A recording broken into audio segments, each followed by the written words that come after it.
Okay. Hello, everyone. I know I'm lunch is next, and thank you so much for the organizers for asking me to be here today and talk about some of our work involving crib camera videos in sudden unexplained death in childhood. So right off the bat, I just want to give everyone a little bit of a content warning here if the title doesn't say it all, but I will be discussing research findings of videos that recorded some child deaths. I won't be showing the videos themselves, but I'm going to be talking about the findings from them in detail. So if this is not a good match for you today, totally fine by me if you want to go get a cup of tea or check out from your computer at home for the next 15 minutes. So we've heard a lot about infants and sleep and research since yesterday morning. I'm going to talk about those children who live past their first birthday, but their deaths are similarly very, very unexpected and explained after a thorough investigation. And these, by definition, are children between 12 months and 18 years. So the new US 2024 stats just came out. It showed that 378 children between the ages of 1 and 18 were left unexplained after a thorough investigation. There's some slight bias, like we see in infants. The majority of these deaths, more than half, are toddlers age 1 to 4. And if you see on that graph, you'll see that 1 to 2-year-olds really are much, much higher than the rest, a 5-fold increase of the 12 to 23-month-olds versus any other year above that. We see increased disparity, Black versus white populations.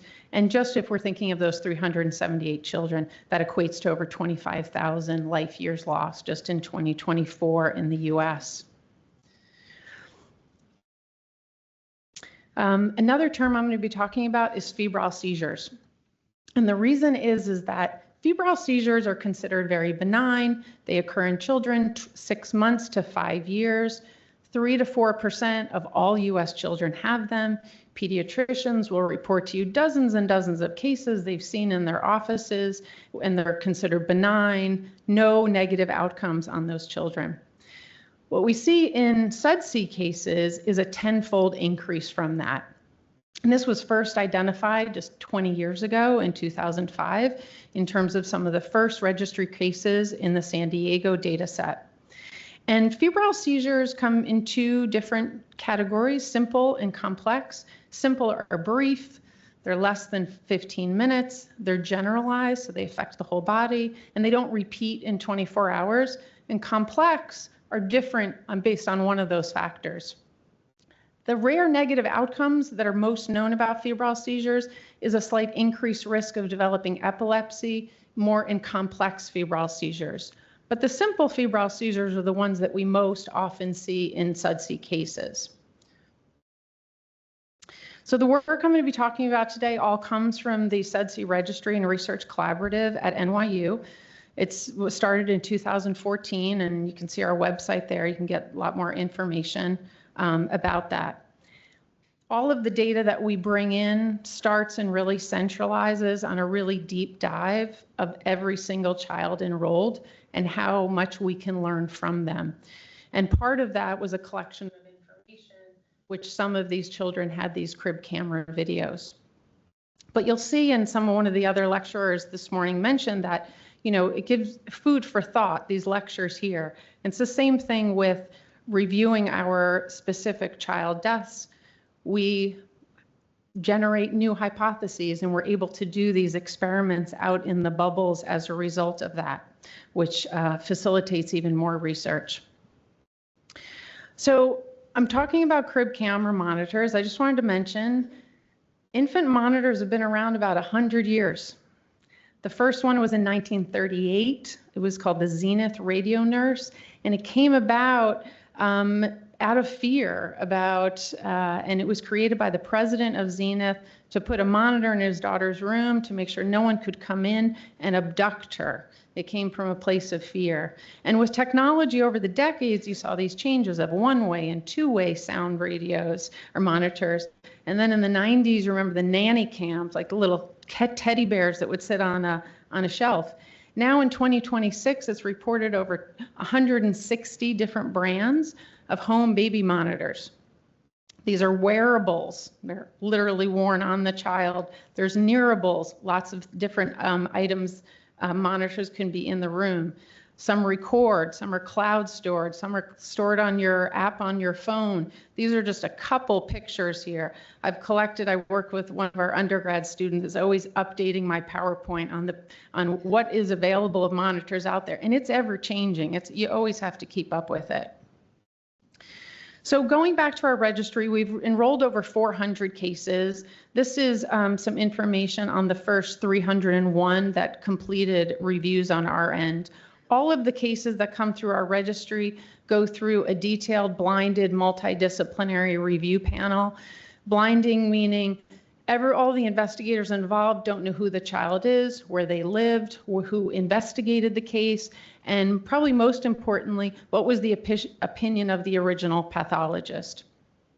And when we look at the younger SUDC cases versus the older SUDC cases in our registry, we see a different profile emerge. The younger kids have much higher risk factors for febrile seizures, which occur in that age group. And as I mentioned before, about tenfold versus the general population, so over 29%. Also about 20% history of a family member with febrile seizures in the immediate family. And that also goes along with febrile seizures. They tend to have a dominant inheritance and run in families. About half of the children had signs or symptoms of illness beforehand. Mild cold symptoms. They had a cough. They had a slight fever. Almost all of them were sleep related in the children, distinctly different than the older children. And they were mostly unwitnessed, again, similar to the infants. Hardly any of them bed share compared to infants. Less than 5% of our SUDC cases were bed sharing. And over half were found completely face straight down into the mattress. And think about that a lot. I mean, we talk about face down and we talk about with very young infants, and you think about, well, a 6-week-old, an 8-week-old, a 12-week-old, they don't have the development skills, the strength, the motor coordination to be able to move, lift their head, roll, turn. But here we're talking about kids after their first birthday. These kids, if they have normal development, which most of them do, they're crawling, they're probably walking. Some of them probably can climb out of their crib if they want to. We don't think of that face down position as something that is lethal in and of itself, but it always made us wonder, what would make them not intact to respond as we normally would expect them to in the situation that we see such a preponderance of this. So this paper was published about 2 years ago. It's a very, very small data set.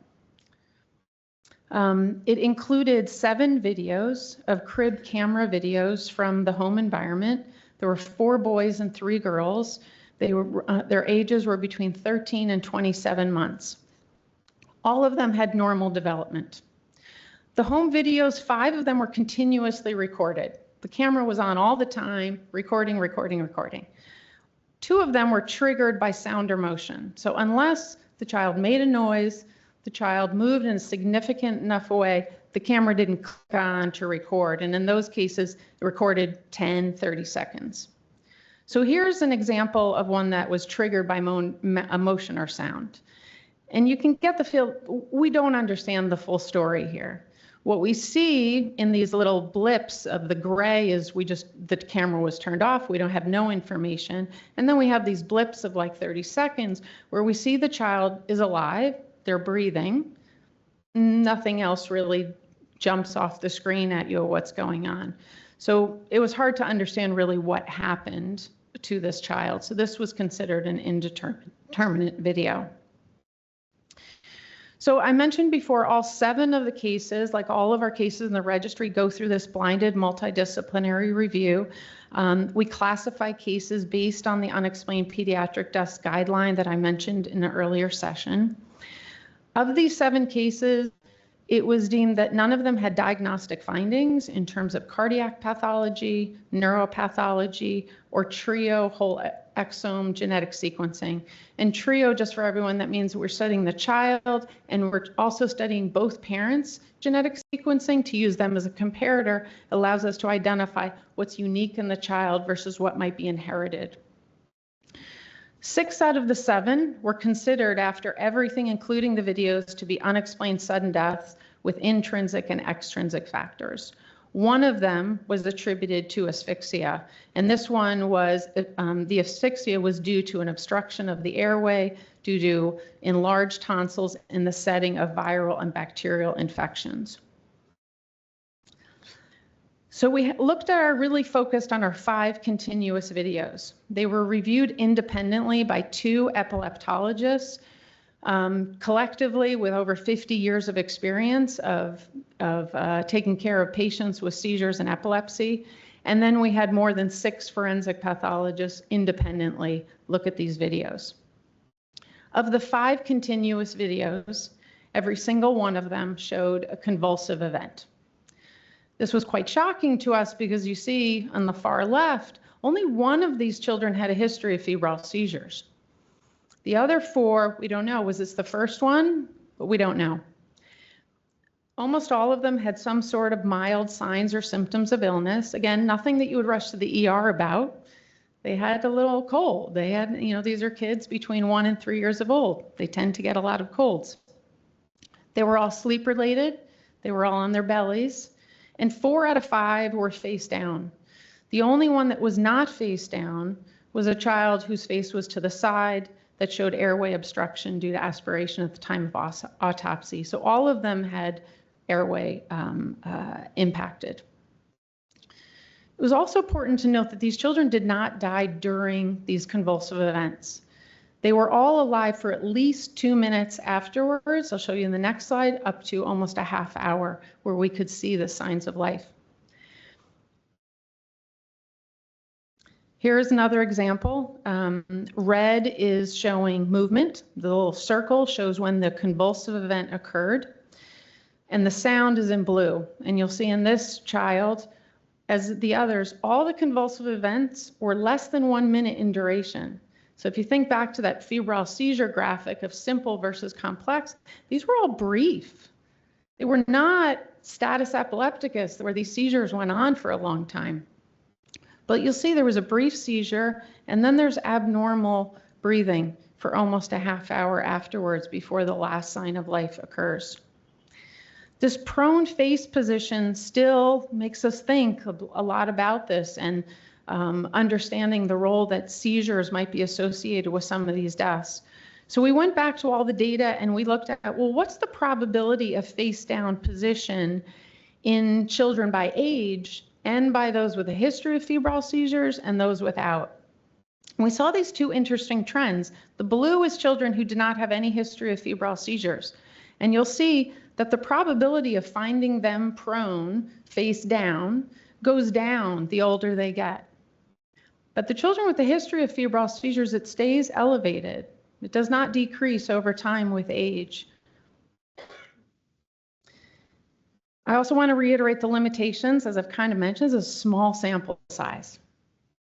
Could this be selection bias? The video quality was variable. Some of them were more difficult to see.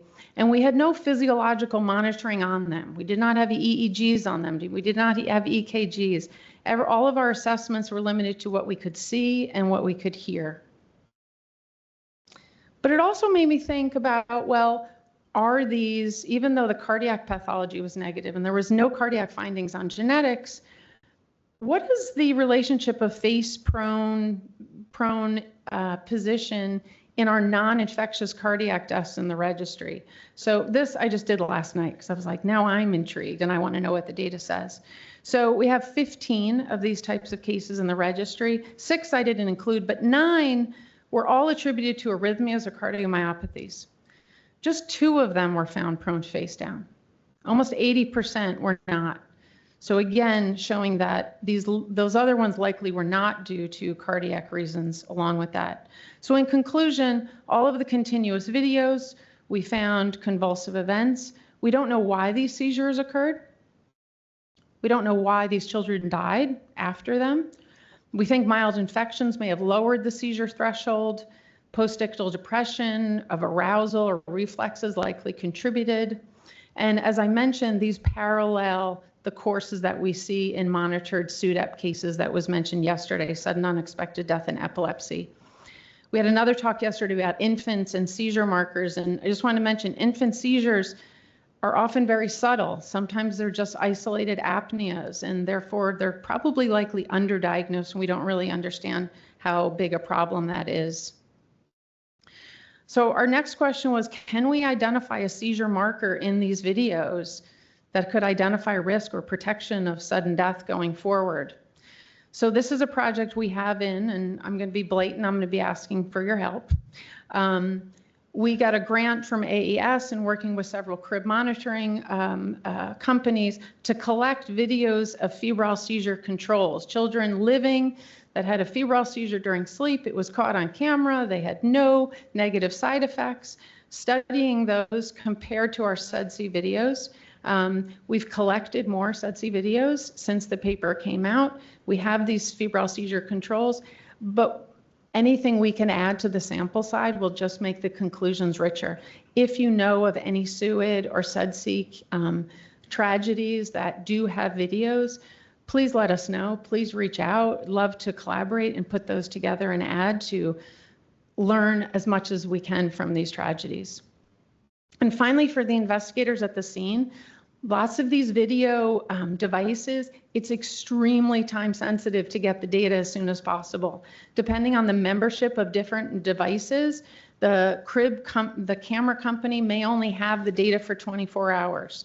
They may have it less. It may only be on the parent's phone app for a very temporary period of time. So do not delay. Make sure if you identify, look for any devices in the room, ask the family about it, because again, some of them kind of look like toys. You may not recognize them as devices, but get all the information. Make sure you maintain the audio when you record them and get timestamps. And we've consulted with forensic photographers on some videos to help improve that clarity.